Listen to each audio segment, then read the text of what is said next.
अस्सलामु अलैकुम वरहमतुल्लाहि वबरकातुह। दोस्तों, कारी हनीफ मुल्तानी रहमतुल्लाह अलैह का यह खूबसूरत बयान सुनिए। इरशाद फरमाया मदनी करीम सल्लल्लाहु ताला अलैहि वसल्लम ने, बेनमाज को कब्र में रखो।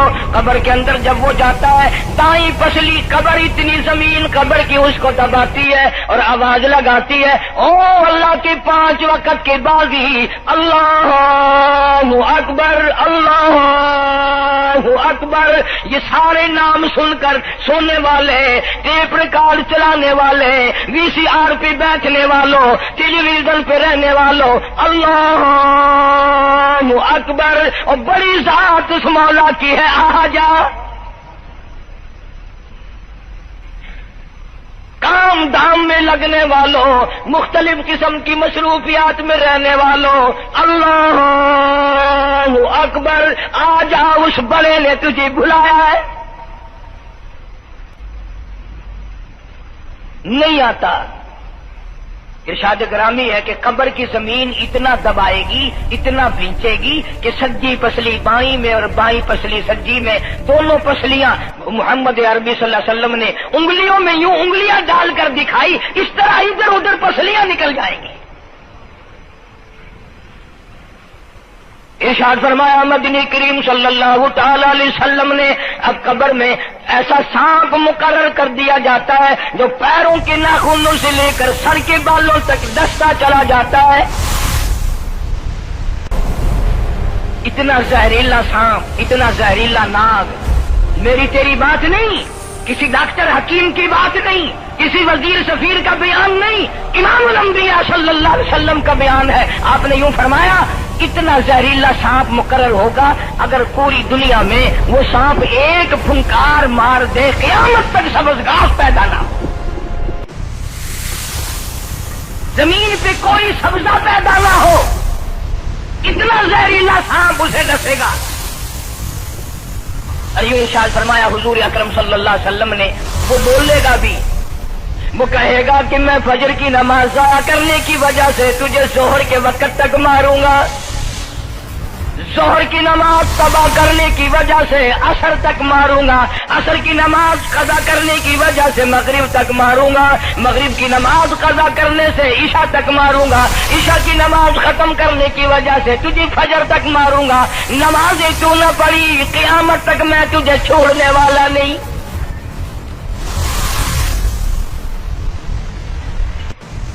कितनी सख्त वईद है, किस कदर अल्लाह सुब्हानहू व तआला ने और नबी पाक सल्लल्लाहु अलैहि वसल्लम ने हमें डांट दी है कि मेरे दरवाजे पे आओ और मेरा नाम लो, तुम्हारी मुश्किलें हल करूंगा, तुम्हारी परेशानियां दूर करूंगा, तुम्हारी तलखियों को राहतों से बदल दूंगा, और तुम मेरे दरवाजे पे आके सर पर झुका। और मैं कहता हूं, तू सारा दिन गुनाह करता है, सारा दिन अपनी आखिरत को बर्बाद करता है, नमाज का सजदा कर। अल्लाह फरमाते हैं, तू सजदे में जब सुबहान रब्बी अल आला कहता है, मुझे शर्म आती है कि तेरा सर उठ जाए और तेरे गुनाह माफ ना हो। बड़ी करीम जात है, बड़ी अजीब जात है सुब्हानहू व तआला व तक़द्दस। फरमाया, क़द अफ़लहल मुमिनून अल्लज़ीना हुम फ़ी सलातिहिम ख़ाशिऊन। अल्लाह फरमाते हैं, ऐसी नमाज पढ़ने वाले मोमिन जो खुशू के साथ पढ़े, नमाज पढ़ें, अल्लाह से मुनाजात करें, अल्लाह सुब्हानहू व तआला से अपनी मुरादें मांगें। यूं जब हाथ उठाए जाते हैं अल्लाहु अकबर तकबीर उला कहते वक्त, उस वक्त ये ख्याल होना चाहिए कि मैंने यूं सारी दुनिया अपने पीछे फेंक दी, अब मेरी दुनिया नहीं, मैं दुनिया का नहीं। जब ये हालात अपने सामने रखकर नमाज पढ़ेगा तो नमाज में अलहदा लुत्फ आएगा, अलहदा लज्जत आएगी, अलहदा सुरूर आएगा। सैयदना अली मुर्तजा रज़ी अल्लाह तआला अन्हु की रान में तीर लग गया, जंग में, लड़ाई में, जिहाद फी सबीलिल्लाह में, वो निकालने लगे। हज़रत अली ने फरमाया, बड़ी तकलीफ हो रही है। उन्होंने कहा, जी फिर आखिर निकालना तो है, क्या करें, हम निकालना तो पड़ेगा। फरमाया, मैं तरकीब बताता हूं, मैं नमाज की नियत बांध लूंगा, जब मैं अल्लाह के कुरान की तिलावत शुरू कर दूं, चाहे तुम मेरी सारी जान की बोटी बोटी कर देना, मुझे पता ही नहीं चलेगा। चुनाचे ऐसा ही किया गया। और चलो ऐसी नमाज तो हमारे पास बननी पड़ती, सर तो झुका है आदमी। آج کا غریب، آج کا مزدور بہت پیچھے نکل گیا. حدیث پاک میں آتا ہے بدل اسلام غریبا، اسلام غریبوں میں آیا اور غریبوں میں رہے گا. قیامت کے دن اسلام غریبوں میں سے اٹھے گا.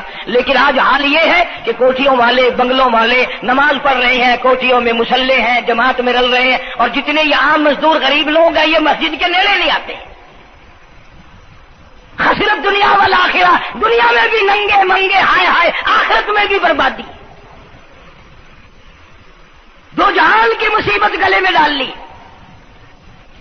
اس لیے کہتا کہ کچھ نہ کی اعمالوں پر اپنے نظر، کچھ نہ کی اعمالوں پر اپنے نظر، آخرت کا آئے گا آخر سفر. تو چاہے 100 سال زندہ رہے، 50 سال زندہ رہے، بادشاہ بن کر زندہ رہے، بڑا دولت مند بن کے زندہ رہے، آخر موت آئے گی. اسی کو کہتا سر جھکا سر پر نہ لے دوزخ کو تو، بعد آ جا، اب بھی بعد آ جا. سر جھکا اپنے مولا کے سامنے.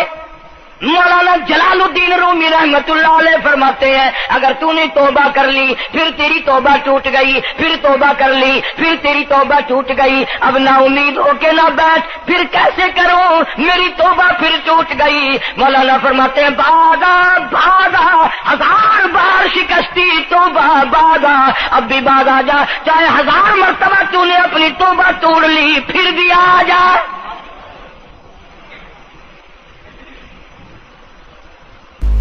گناہوں کی اگر کوئی حد نہیں، میرے خزانے، میری رحمتوں کے خزانے کی بھی کوئی انتہا نہیں. تو یوں کہنے والا تو بل مولا تیرے سوا میرا کون ہے، میں کہاں جاؤں. دوستوں قاری حنیف ملتانی رحمۃ اللہ علیہ کا ایک خوبصورت بیان آپ نے سماعت کیا. ماشاءاللہ بہت زبردست انہوں نے خطاب کیا ہے. اللہ رب العالمین ان کی قبر کو نور سے بھر دے اور ان کو جنت الفردوس میں جگہ دے.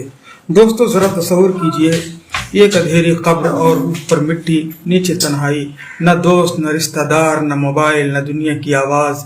اور اس وقت ایک سوال گونجتا ہے بھائیوں اور بہنوں، نماز کوئی معمولی عبادت نہیں، یہ دین کا ستون ہے.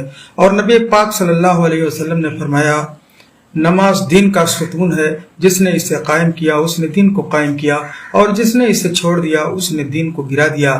نبی کریم صلی اللہ علیہ وسلم ایک دن اپنے صحابہ کے ساتھ تشریف لے جا رہے تھے تو آپ صلی اللہ علیہ وسلم نے ایک قبر کی طرف اشارہ کیا اور فرمایا یہ قبر آگ سے بھری ہوئی ہے کیونکہ اس کا مالک نماز نہیں پسند. اس قبر والا نماز میں سستی کرتا تھا. حدیث شریف میں آتا ہے جو شخص دنیا میں نماز کو اہمیت نہیں دیتا قبر میں اس کے لیے سکون نہیں ہوتا. ایک اور روایت میں ہے جو شخص نماز ضائع کرتا ہے اللہ اس کی قبر کو تنگ کر دیتا ہے یہاں تک کہ اس کی پسلیاں ایک دوسرے میں گھس جاتی ہیں. دوستو اللہ تعالی ہمیں نماز پڑھنے کی توفیق دے.